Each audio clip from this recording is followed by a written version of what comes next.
എൻ്റെ പേര് കെ പ്രഭാകരൻ വൈദ്യൻ, ഒരുവഴി വില്ലേജിൽ കുന്നത്തൂർ താലൂക്കിൽ, അതായത് ശാസ്താംകോട്ടയിൽ നിന്ന് 14 കിലോമീറ്റർ. അതുപോലെ കടമ്പനാടിൻ്റെ പരിസരമായിരിക്കുന്ന സ്വന്തമായിട്ട് പ്രസ്ഥാനം തുടങ്ങിയിട്ട് തന്നെ 60 വർഷത്തോളമായി. എനിക്ക് സത്യസന്ധമായും ശുദ്ധമായും അറിവുകളും അനുഭവങ്ങളും മാത്രമേ ഉള്ളൂ. അതിൻ്റെ പശ്ചാത്തലമായിട്ടാണ് ഈ ശുദ്ധജല തടാകം തന്നെ തിരഞ്ഞെടുക്കാനിടയായത്. ഞാൻ എൻ്റെ അനുഭവങ്ങൾ ഒന്നും ആർക്കും നിഷേധിക്കാൻ പറ്റാത്ത അറിവുകളും അനുഭവങ്ങളുമാണ് ഞാൻ കണ്ടെത്തിയിട്ടുള്ളത്. എനിക്ക് ജ്യേഷ്ഠന ഹോമിയോ ഡോക്ടറായിരുന്നു, അച്ഛനൊരു മഹാവൈദ്യനായിരുന്നെങ്കിൽ തന്നെ അദ്ദേഹത്തിൻ്റെ ജന്മഭാഗ്യം എന്നെ സ്വാധീനിച്ചിട്ടുണ്ട്. പിന്നെ അമ്മയ്ക്കും ചികിത്സാരംഗത്ത് പ്രവർത്തിക്കാൻ കുറച്ചൊക്കെ അവസരം കിട്ടിയിട്ടുണ്ട്. അപ്പൂപ്പനൊരു മഹാവൈദ്യനായിരുന്നു. അങ്ങനെ എൻ്റെ പാരമ്പര്യം പറഞ്ഞാൽ ഒരു 60 വർഷത്തോളമുള്ള അനുഭവ പരിചയങ്ങൾ എനിക്ക് തന്നെ പറയാനുണ്ട്. എൻ്റെ കഴിഞ്ഞ തലമുറയിലും അതിനങ്ങേ തലമുറയിലും ഉള്ളവർ പറഞ്ഞ അനുഭവങ്ങളും എനിക്ക് കേൾക്കാൻ അവസരം കിട്ടിയിട്ടുണ്ട്. ഇപ്പോൾ എനിക്ക് 80 വയസ്സായി. 80 വയസ്സ് നടക്കുന്നു. അപ്പോൾ നമസ്കാരം, ഞാൻ ദയാനന്ദൻ ഓട്ടോമേഡിയ. പ്രഭാകരൻ വൈദ്യൻ വൈദ്യശാസ്ത്രം തമ്മിൽ, അതായത് അലോപ്പതി ആയുർവേദത്തെ എതിർക്കുന്നു, ആയുർവേദം മറ്റുള്ള മെഡിക്കൽ വിഭാഗങ്ങളെ എതിർക്കുന്നു. അങ്ങനെ പരസ്പരം മത്സരിക്കുന്ന വിഭാഗം എന്ന് പറയുന്നത് അലോപ്പതി, ആയുർവേദം, യുനാനി, ഹോമിയോ, ഇങ്ങനെ വിവിധ മേഖലകളെ എതിർക്കുന്ന രീതിയുണ്ടല്ലോ. അതിനെക്കുറിച്ച് നിങ്ങൾ ഇപ്പോൾ ആയുർവേദത്തിൽ മാത്രമാണോ? ആയുർവേദത്തിലാണ് കൂടുതൽ ഞാനിപ്പോൾ പ്രവർത്തിക്കുന്നത്.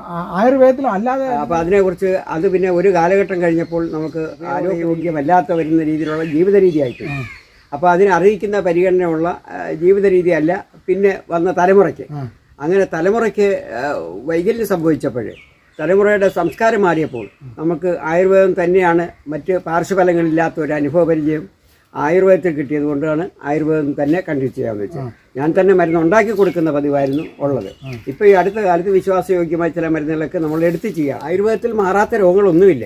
അതിൻ്റെ അനുഭവ പരിചയം അനുസരിച്ച് നമ്മൾ ബന്ധപ്പെടുമ്പോൾ ഏത് രോഗത്തിനും നമുക്ക് ആയുർവേദത്തിൽ മാറ്റിയെടുക്കാൻ പറ്റും. വളരെ ആസന്നമായ പഴക്കം ചെന്ന അനേക രോഗികൾക്ക് നമുക്ക് ആശ്വാസം വരുത്താൻ കഴിഞ്ഞ സന്ദർഭങ്ങൾ ഉണ്ടായിട്ടുണ്ട്.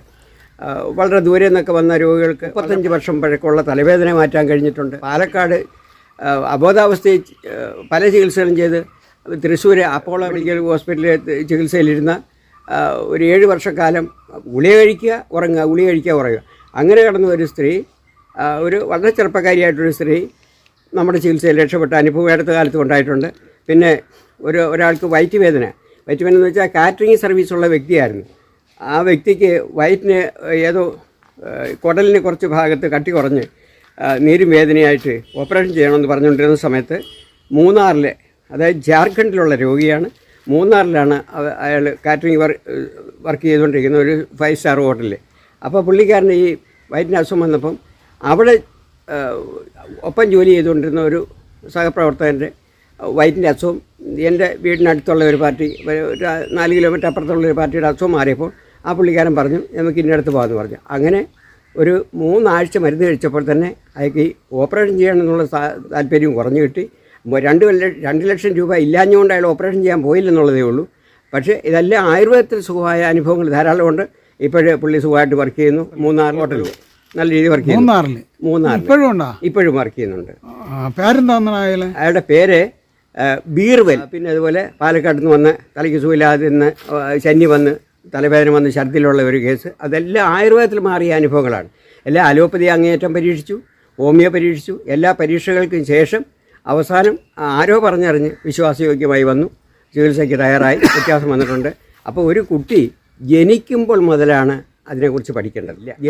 ജനിക്കുന്നതിന് മുമ്പേ ചില കാര്യങ്ങൾ പഠിക്കാനുണ്ട്. അതായത് ഗർഭം ധരിക്കാനിരിക്കുന്ന സ്ത്രീയും വിവാഹം കഴിക്കാനിരിക്കുന്ന പുരുഷനും ഇവർ തമ്മിൽ ഒരു വർഷക്കാലം ഏറ്റവും കൂടുതൽ കാര്യങ്ങൾ ഇവരുടെ ജീവിതത്തിനെക്കുറിച്ചൊരു വിലയിരുത്തൽ നടത്തണം. ഇവർക്കൊരു സന്താനം ഉണ്ടാകണമെങ്കിൽ എങ്ങനെ വേണം, അവരുടെ ജീവിതം എങ്ങനെ മുന്നോട്ട് കൊണ്ടുപോകണം, നമ്മൾ എന്തിനാണ് വിവാഹം കഴിച്ചത്, ഇതിനെക്കുറിച്ചൊക്കെ ഒരു കൗൺസിലിംഗ് രീതിയിൽ ഒരു വർഷക്കാലം അവർ പരസ്പരം ചർച്ച ചെയ്ത് തീരുമാനമെടുത്തതിന് ശേഷമേ ഒരു സന്താനത്തിന് ജന്മം കൊടുക്കുക. അത്യാവശ്യം ആയുർവേദത്തിലുള്ള ചികിത്സകളും അത് അനുഭവപരിചയമുള്ള പഴക്കം ആയുർവേദം പഠിച്ച് പ്രാക്ടീസ് ചെയ്തെന്ന് പറഞ്ഞാൽ പഴക്കമുള്ള ആത്മാർത്ഥതയുള്ള പിന്നെ ആർഭാടമായിട്ടുള്ള ചികിത്സയും അമിതമായിട്ടുള്ള പൈസ ചെലവും ഇതൊക്കെ നമുക്ക് ഏറ്റവും വലിയ അപകടങ്ങളാണ്. അത് നമ്മുടെ ഉള്ള ആയുസ് നഷ്ടപ്പെടുക, ധനം നഷ്ടപ്പെടുക, അതിനെ തുടർന്ന് നമ്മൾ ഡെഡ് ബോഡിയായിട്ട് വീട്ടിൽ വരിക. അതുകൊണ്ട് ഒരു കാരണവശാലും അലോപ്പതിയെ ഒരു പരിധിവരെ ഒഴിവാക്കുക. ആയുർവേദം കണ്ടിന്യൂ ചെയ്യാൻ ശ്രമിക്കുക. എല്ലാ രോഗങ്ങൾക്കും അർഹിക്കുന്ന പരിഗണന ആയുർവേദത്തിലുണ്ട്. അതിന് അനുഭവപരിചയമുള്ള വിശ്വാസയോഗ്യമായുള്ള ആളുകളുമായിട്ട് ബന്ധപ്പെടുക. അർഹിക്കുന്ന രീതിയിലുള്ള ജീവിതം നയിക്കണമെങ്കിൽ അതിനെ കുറച്ച് ആത്മീയത വേണം. അതിന് ഭൗതികത്തിൻ്റെ സത്യങ്ങൾ അറിഞ്ഞിരിക്കണം, നമ്മുടെ ജന്മഗുണം അറിഞ്ഞിരിക്കണം, നമ്മുടെ ജീവിത രീതി, ഇന്നത്തെ അത്യന്താധുനിക ജീവിത രീതി നിയന്ത്രിക്കണം. പിന്നെ ഉപവാസം, പ്രാർത്ഥന, ശരീരത്തിൻ്റെ സംരക്ഷണം, ഇതെല്ലാം നമ്മൾ ഒരു ശിഷ്യ ബന്ധത്തോടുകൂടി അറിഞ്ഞ് സംരക്ഷിച്ചാൽ നമുക്ക് 90% അസുഖത്തിന് രക്ഷപ്പെടാൻ പറ്റും. അറിയിക്കുന്ന ആയുസ് നമുക്ക് നിലനിർത്താൻ പറ്റും. നമുക്ക് അത്യാഹിതം വന്ന് മറ്റൊന്നും സംഭവിക്കത്തില്ല. അലോപ്പതിക്കാർക്ക് അത്യന്താധുനിക ജീവിത രീതി നിലനിർത്താൻ വേണ്ടി അപ്പോൾ ആയുർവേദം ആദ്യമായിട്ട് തന്നെ കണ്ടിന്യൂ ചെയ്താൽ അവസാനം ഒരു ആവശ്യം വന്നാൽ അലോപ്പതി ഉപയോഗിച്ച് നമുക്ക് അതിൻ്റെ ഗുണം കിട്ടും. അല്ലാത്ത പക്ഷം നമുക്ക് അലോപ്പതിയും തള്ളി പറയേണ്ടി വരും, ആയുർവേദം തള്ളി പറയേണ്ടി വരും. മനുഷ്യൻ്റെ ദിനചര്യയിലൂടെ തന്നെ ശരീരത്തിനെ മാറ്റിയെടുക്കാൻ പറ്റും. അതുപോലുള്ള ഈ പറഞ്ഞ ഒരു രാത്രി 9:30 ശേഷം ഉറങ്ങാൻ കിടക്കണം. 9:00 ശേഷമെങ്കിലും ഉറങ്ങാൻ കിടക്കണം. 9 മണി മുതൽ 2 മണിക്കൂർ നേരത്തെ ഈ ശരീരത്തിൽ ഹോർമോൺസ് ഉൽപ്പാദിപ്പിക്കുന്നുണ്ട്. ഈ ഹോർമോൺസ് ഉൽപ്പാദിപ്പിക്കുന്ന നമ്മുടെ ശരീരത്തിലെ കോശങ്ങളെ ബലപ്പെടുത്താൻ, അസ്ഥിബന്ധങ്ങളെ ബലപ്പെടുത്താനുള്ളതാണ്. അപ്പോൾ അത് അസ്ഥിബന്ധങ്ങളെ ബലപ്പെടുത്തണമെങ്കിൽ നമ്മൾ അബോധാവസ്ഥ ഉറങ്ങിക്കിടക്കണം.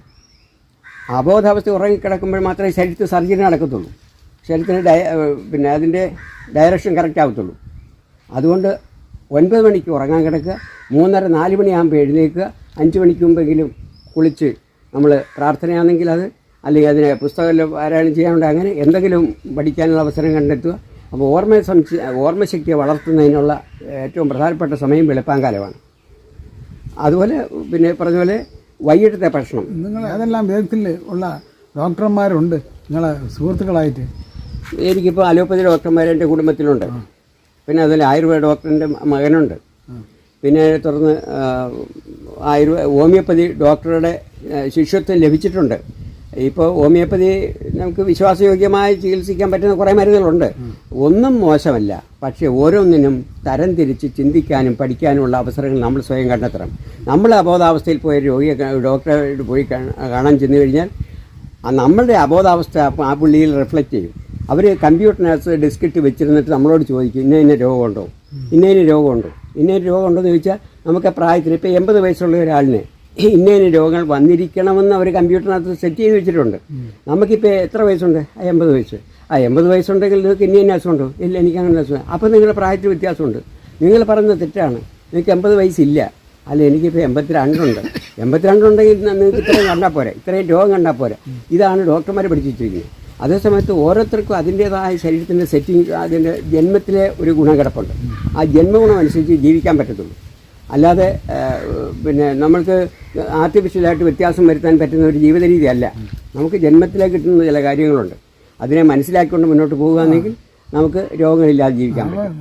നിങ്ങളെ കുടുംബ ബന്ധത്തിൽ തന്നെ ഉള്ള അലോപ്പതി ഡോക്ടർ, പിന്നെ ഏത് ഡോക്ടർ ഉണ്ടെന്ന് പറഞ്ഞാൽ പിന്നെ ഹോമിയോ ഡോക്ടറുണ്ട്. അപ്പോൾ അവരെ കുറിച്ച് ഒരു അഭിപ്രായം നിങ്ങൾ? ഹോമിയോ ഡോക്ടർ എന്ന് വെച്ചാൽ ഒരു 45 വർഷത്തിന് മുമ്പ് ഹോമിയോ ഡോക്ടർക്ക് നോക്കിയാൽ തന്നെ രോഗം മാറുന്ന ഒരു കാലഘട്ടം ഉണ്ടായിരുന്നു. കാര്യം അന്നത്തെ മരുന്ന് വിശ്വാസയോഗ്യമായിരുന്നു. അന്ന് കഴിച്ച മരുന്നുകൾ അന്ന് ഞാൻ തന്നെ ധാരാളം പേർക്ക് ഹോമിയോ മരുന്ന് കൊടുത്ത് രക്ഷപ്പെടുത്തി അനുഭവം തളർന്ന് സംഭിച്ച് പോയ 1.5 വയസ്സ് 2 വയസ്സില്ലാത്ത കുട്ടികൾ രക്ഷപ്പെട്ട അനുഭവം ഇപ്പോഴും സുഖമായിട്ട് ജീവിക്കുന്നുണ്ട്. ആ ഹോമിയോപ്പതി പ്രായം കുറഞ്ഞവർക്കുള്ളതാണ്, കുറഞ്ഞ ആളുകൾക്കും സ്ത്രീകൾക്കും പറ്റിയതാണ്. അലോപ്പതി മധ്യപ്രായമുള്ളവർക്കാണ്. ആയുർവേദം അത് കഴിഞ്ഞുള്ളവർക്കാണ്. ആയുർവേദത്തിന് ഈ 2 ചികിത്സാ രീതിയും അതിജീവിക്കാൻ കഴിയുന്നതാണ് ആയുർവേദം. അത് ആയുസ്സും ആരോഗ്യവും ഒരുപോലെ അഡ്വാൻസ് ചെയ്യുന്നതാണ് ആയുർവേദം. ആയുർവേദത്തിലൂടെ മാത്രമേ ആയുസ് അഡ്വാൻസ് ചെയ്യാൻ പറ്റൂ. ഇനി ഈ അലോപ്പതിയെ പറ്റി എന്ത് പറഞ്ഞു? അലോപ്പതിയെ സംബന്ധിച്ചിടത്തോളം അലോപ്പതി മരുന്ന് നമ്മൾ 25 വർഷത്തിന് മുമ്പ് കഴിച്ച മരുന്നുകൾ തന്നെ ഇപ്പോഴും നമ്മുടെ കഴിഞ്ഞ തലമുറ കഴിച്ച് ഇപ്പോൾ കഴിക്കുന്നുണ്ട്. പക്ഷേ ആയുർവേദം അന്ന് കഴിച്ച് ഇന്ന് കഴിച്ചിട്ട് ഒരേ ഫലം കിട്ടുന്നുണ്ട്. ആയുർവേദം അന്ന് ഇന്ന് ഒരേ ഫലം ചെയ്യുന്നുണ്ട്. അലോപ്പതിയിൽ 25 വർഷത്തിന് മുമ്പ് കഴിച്ച അതേ മരുന്നുകൾ തന്നെ പരീക്ഷിച്ചറിഞ്ഞിട്ട് അത് ഉപേക്ഷിച്ചിട്ട് ഇപ്പം അടുത്ത തലമുറ വന്നപ്പോഴേ ആ മരുന്നിൻ്റെ ഗുണം കുറഞ്ഞിരിക്കുക. അത് ആയുർവേദത്തിൽ കിരുമ കിഴി പിഴിച്ചിലൊക്കെ ഉണ്ട്.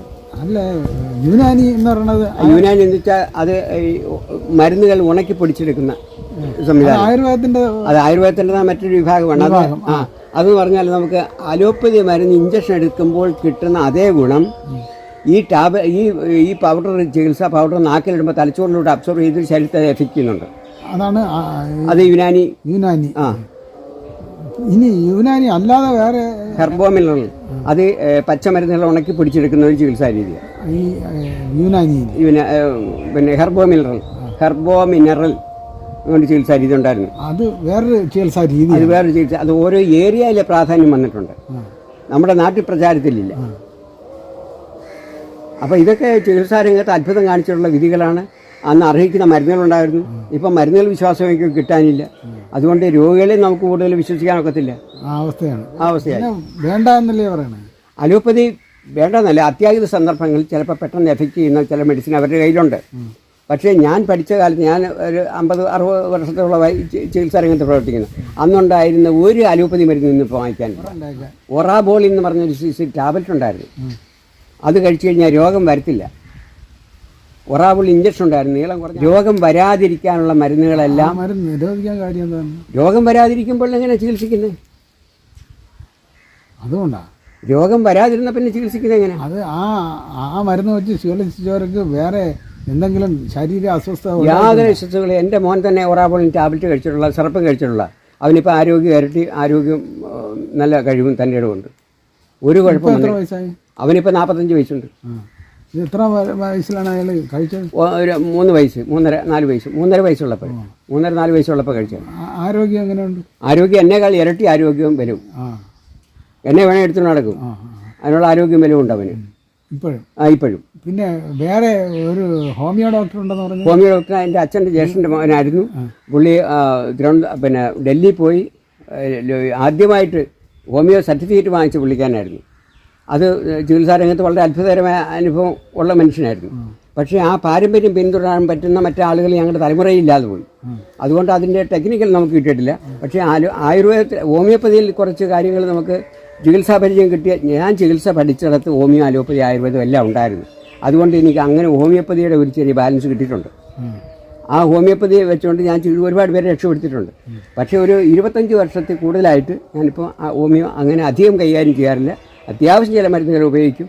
അത് ചില പ്രത്യേക കേസിനൊക്കെ, ഹിക്കപ്പ് വരുന്നാലേ, ഇക്കിൾ വന്നാൽ, ശനി വന്നാൽ, അതിനൊക്കെ നമ്മൾ ഹോമിയോ മരുന്ന് കൊടുത്തിട്ടുണ്ട്. പിന്നെ കവിമുക്ത വാദങ്ങളെ നിയന്ത്രിക്കാൻ ശരീരത്തിന് ഇമ്മ്യൂണിറ്റി പവർ നഷ്ടപ്പെടുക.